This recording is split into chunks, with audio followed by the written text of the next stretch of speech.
Hello. Hi, how are you? Hi. Yes, this is Hi, this Eric. is May I ask who's calling? go ahead. May I ask who's calling? Yeah, this is Joseph on behalf of Rebecca. I gave you a call this morning. You said to call you at that time. Yeah. And I called you. I just left you a text message, but yeah. Hi. How are you? Yeah, I'm doing great. So I was looking at the form. I see what's going on. I had the chance to go over the whole text. Obviously, very lengthy stuff. Okay. Obviously, you need help, and we can do that for you. But before I give any suggestions, again, I just want to talk to you for 5-10 minutes, Sure. just to figure out context and go from there. So, again, I read the form, but if you can give me like a 30-second version of the case, that would be a great place to start. Okay. So the case number is 23FDVO1563C, and this is a domestic violence restraining order. It's been active for about 3 years. It's been renewed and brought up to five.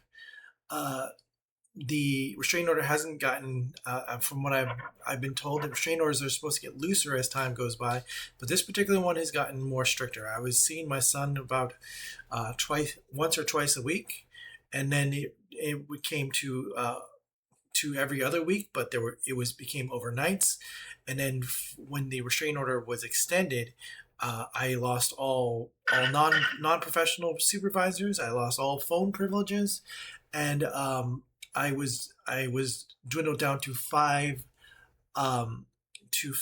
weekly hourly visits. No, one 5 hour visit once a week that had to be professionally supervised, and that the cost for that supervision was about $500, and that wasn't reason. That was that. Seeing how that my income is about just about $3,800 a month, that $2,000 a month is well over two-thirds of my annual income. So what the judge created was a financially impossibility for me to sustain 30/20 family of family code that he must maintain reasonable relationship with both of his parents. Right? Are you a lawyer? No. So to be very transparent, if you think of me, I'm basically the person on the front desk. I have been working with Rebecca for a very long time. Okay. So I do know how the method that she provides, how it works specifically. Okay. If I'm being completely honest, I mean, this sounds like a case that is like we've heard it before. Okay. Obviously, not a one-to-one scenario. This to say that yes, we can help you because from experience, that's what I've seen from other cases. Okay. As far as legal counsel though, like maybe more of the most obvious question here, like do you have an attorney, a lawyer? I do not have an attorney. I don't have a lawyer. I've been self-represented for the past 3 years. My ex-wife has had a lawyer before, but she hired that lawyer when the restraining order was about to expire. Uh, but once she got what she wanted, she basically she fired her. She's no longer working with that particular lawyer. So as it sits right now, she does not have a lawyer, but she has had a lawyer when when she wanted to get something that she wanted, and what she really didn't want was the restraining order to basically expire.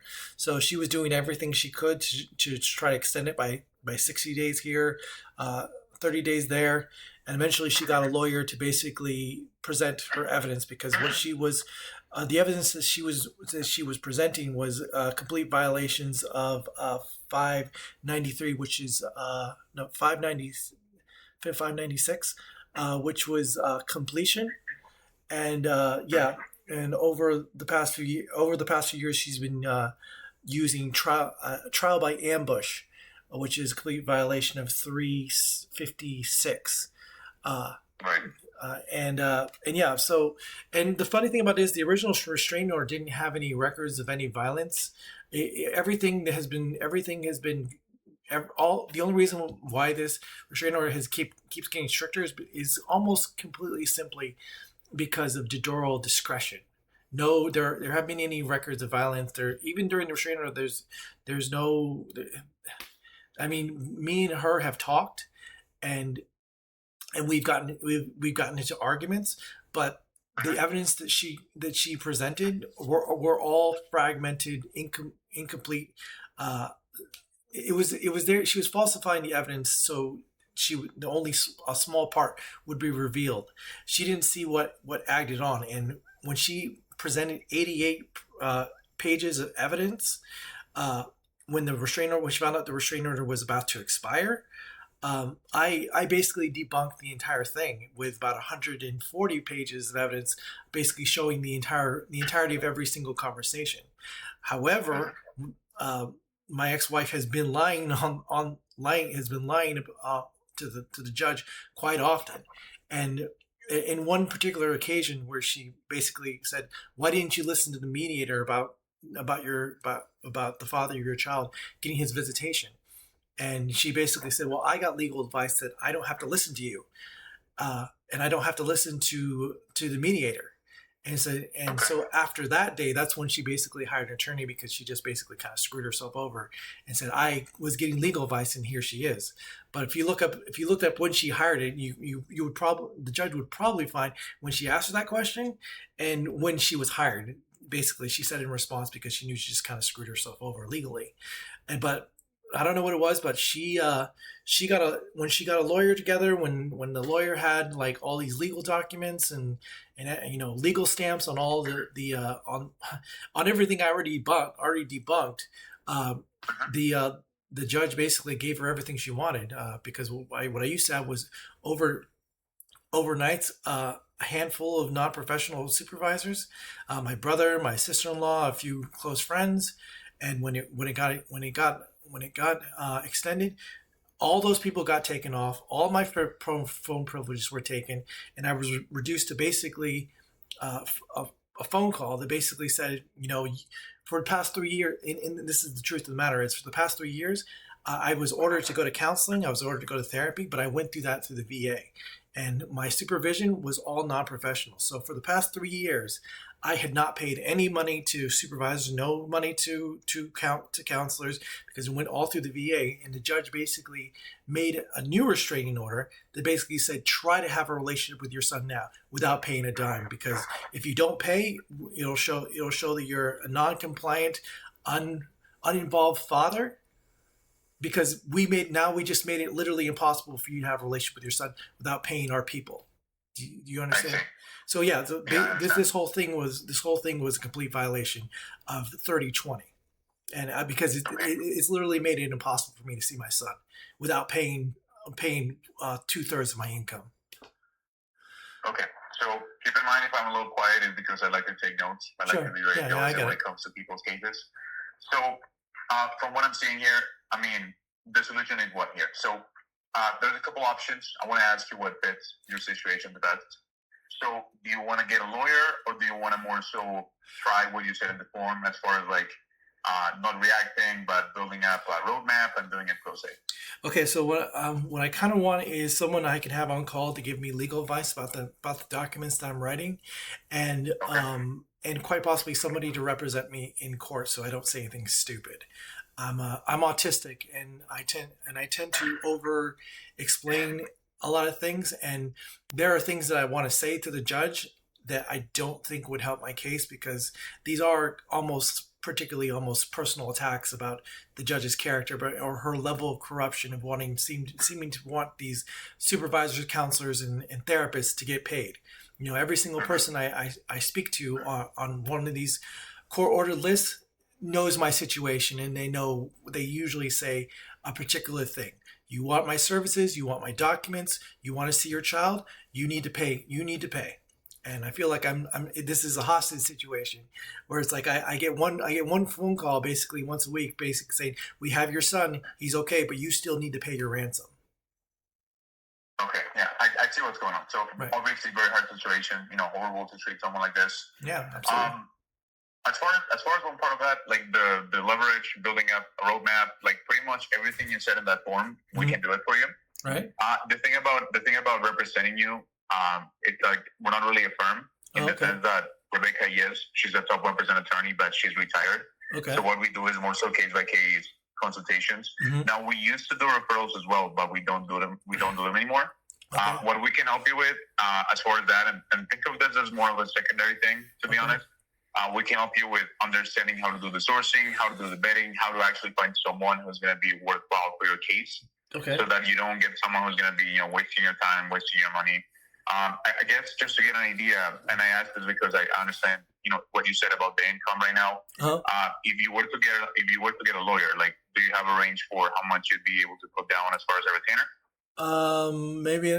Well, I don't know. Most lawyers have basically offered me. Well, the thing about it is I've paid them $200 up front just to talk to me for half an hour, and they said $25,000 is probably what it's going to cost. What's going to put them on retainer, and when I get a call back, and they basically kind of call me back after they take one good look at the thing and said, yeah, this is probably going to take $250,000 because there's a lot there, that the amount of evidence that, because my ex-wife keeps reapplying, reissuing the same evidence over and over again, the evidence is about the size of the case size is about the size of a Stephen King novel now, and basically judges, lawyers take one good look at it and said, yeah, this is $250,000. And if I were you, I would just wait till he turns 12 so he can make a decision for himself, because you're gonna end up paying thousands of dollars, and it won't be worth anything, because he's gonna be able to choose who he wants to live with in a year. And almost 1 year now. He's gonna be 12. Okay. So 25,000 is very worrying. I mean, you don't need me to tell you that that's a lot of money. Mm-hmm. Obviously excessive, in my opinion. As far as my impression, 10,000 is obviously a much more reasonable range. Do you find that the same way? Nowhere, not past that number, pretty much. Okay. Yeah, so I don't want to overwhelm you with details as far as what our pricing looks like. Again, we don't really do retainers or hourly rates. Okay. So from what I'm hearing, we can help you. So I want to make it super simple. Okay. I want to set up a subsequent call with someone else on the team. Now keep in mind that this someone is not going to be a lawyer either, but it's going to be someone who's more specialized in Rebecca's method. Okay. Think of that person as an advisor, someone who's very knowledgeable as far as how to help you. Okay. So this call was more so about context. The next one would be about, giving you clarity, next steps, pretty much helping you visualize that roadmap and every step of the way. Right. So as far as repeating the whole story, you're not going to have to worry about that, because again, I've been taking notes. So the person you'll be speaking with will know the whole story by then and what your priority is. Okay. So does that sound like a good idea? Sure. Okay. So is your email eric.burns@hotmail.com? Yes, sir, it is. Give me 1 second to check what's available. And you said you're Pacific time zone, right? Yes. Okay.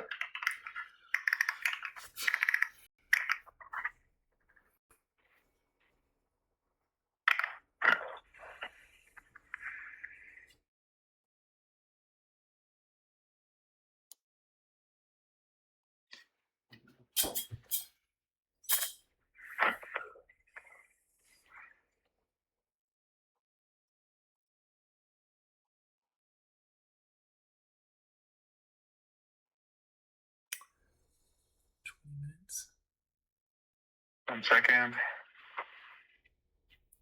He's gonna hit me with the money.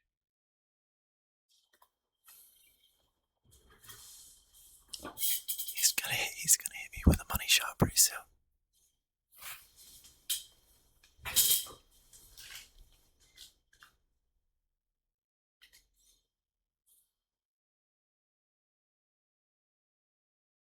Yeah, it seems like there may be some scheduling issues, so I'm trying to make a new time slot in the calendar. Give me 1 second. Yeah, he's gonna hit me with a money shot pretty soon. It's gonna be crazy. It's like $10,000 probably. And the weird thing about it is I'm not even getting any legal advice. I'm not even gonna get a lawyer. I'm just gonna get consultations with so-called professionals.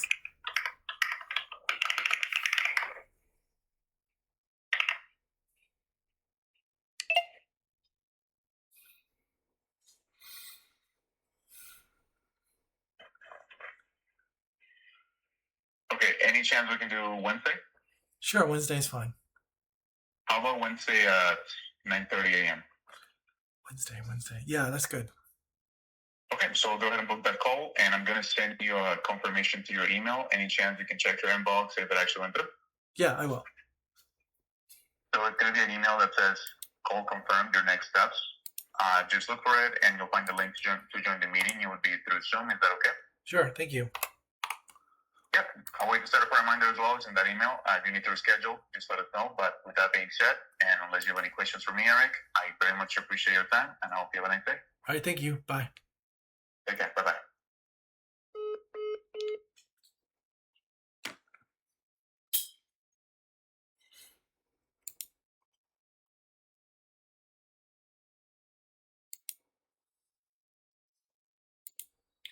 Well, that was that, but there was no promise of any lawyer. It seems like Rebecca is a retired lawyer that is running something. But yeah, it's I don't know. He didn't hit me with a money shot yet, but I guess I'm in this weird mode where it's like he's trying to get me emotionally invested. But we'll see, because the fact of the matter is I don't have any money. Um, I don't know, and I explained my situation plenty of times, but unfortunately, I have to tell all these people, I don't have any money. You be doing this for charity. It's sad.